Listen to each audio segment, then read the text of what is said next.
देखिए मित्रों, जब से अनाउंसमेंट हुई है चुनाव की, तब से मैं लगातार पूरे हरियाणा में विधानसभा अनुसार जा रहा हूँ। मुख्यमंत्री और मैं दोनों रैलियाँ कर रहे हैं। हमारी अभी तक 86 रैलियाँ हो चुकी हैं, बल्कि 87 हो चुकी हैं।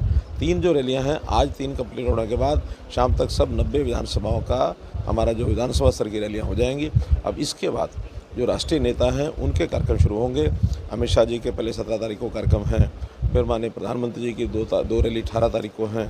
उसके बाद नड्डा जी हैं, हमारे राजनाथ सिंह जी हैं, प्रधानमंत्री जी की एक रैली बाद में फिर 21 तारीख को भी है। तो इस प्रकार से अलग अलग दिनों में अलग अलग रैलियाँ होंगी। कोशिश हमारी रहेगी 10 की 10 लोकसभा में एक बड़ी रैली कम से कम ज़रूर हो जाए।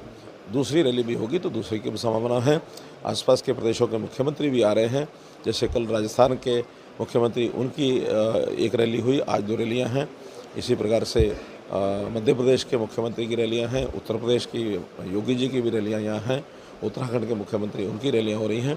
तो ऐसे सब नेता जो हैं इस आखिरी जो 7 दिन का समय बचा है, इसके अंदर 7-8 दिन के अंदर पूरा धुआंधार प्रचार भारतीय जनता पार्टी का होगा। क्या हालात है सर हरियाणा के? हरियाणा में एकदम बहुत बढ़िया हालत है, क्योंकि हम कांग्रेस से कहीं आगे हैं। कांग्रेस का अभियान तो अभी टेक ऑफ करना शुरू किया है। हमने तो 1.25 महीना बल्कि 1.5 महीना हो गया है, 1.5 महीने से अपने अभियान को बराबर इस लेवल पर लेकर के आए हैं कि रूट लेवल पर, बूथ लेवल पर भी हमारे कार्यकर्ता डोर टू डोर जाना उन्होंने एक राउंड पूरा कर लिया है। दूसरे राउंड के लिए अब शुरू हो जाएंगे। तो जो पार्टी इतने नीचे लेवल तक अपने जनता को, और ख़ास करके जनता पार्टी की जो उपलब्धियाँ हैं, पार्टी की जो नीतियाँ हैं, वो जनता तक पहुंचाने में कामयाब हुई है। आने वाले 7 दिन के अंदर और इसको मजबूती से करेंगे। हरियाणा की 10 की 10 लोकसभा की सीटें और एक विधानसभा जहां हमारे मुख्यमंत्री लड़ रहे हैं, करनाल विधानसभा, वो भी हम जीतेंगे। तो आने वाला 4 जून जो होगा उस दिन सभी 11 कमल के फूल खिला करके मोदी जी की झोली में हम डालेंगे। 2019 से ये चुनाव किस तरह से अलग नज़र आ रहा है?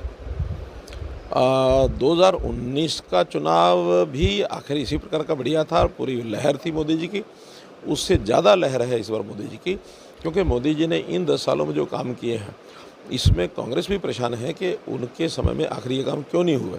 आखिर 370 जो है इसी 5 साल में हुई है, समाप्त हुई है। जम्मू कश्मीर को अभिन्न अंग भारतवर्ष का बनाया तो इसी 5 साल में बना है। इसी 5 साल में राम जन्मभूमि का जो मंदिर बना है, देश के अंदर एक लहर चली है कि राष्ट्रवाद की लहर, वो इसी 5 साल में हुई है। नेशनल इंटरनेशनल लेवल के ऊपर भारत का जो स्थान बना है, इन 5 साल में बहुत उभर करके आया है। तो बहुत सी उपलब्धियां ऐसी हैं जो इन 5 सालों के विशेष उपलब्धियां हैं। इसलिए 19 के बजाय 24 का ये चुनाव जनता के लिए और एक उमंग का चुनाव है। जजपा कुछ विधायकों का मोह है आपकी पार्टी के प्रति? मिलना जुलना है, और मिलने जुलने में आगे की रास्ते जो सबके बन रहे हैं, उस नाते से आखिर 4 महीने के बाद विधानसभा के चुनाव आने हैं, तो उस नाते से सब लोगों से मिलना जुलना हमारा वहाँ भी है। हमारे कांग्रेस के लोगों से भी हमारा मिलना जुलना है। ये ठीक है कि 3 इंडिपेंडेंट विधायक उन्होंने किसी भी कारण से अपने यानी संबंध वहाँ बनाए होंगे कांग्रेस के साथ, लेकिन अब एक आध का तो मैसेज ये है कि मेरे से गलती हो गई है, वापस भी आने के लिए तैयार हैं। तो देखते हैं क्या होता है। मैंने चौटाला की ओर से कुत्ता शब्द का इस्तेमाल किया गया है। अब किसके लिए किया है, किसके लिए किया है, ये उनसे पूछना पड़ेगा। उन्होंने अपने लिए किया है या किसी और के लिए किया है।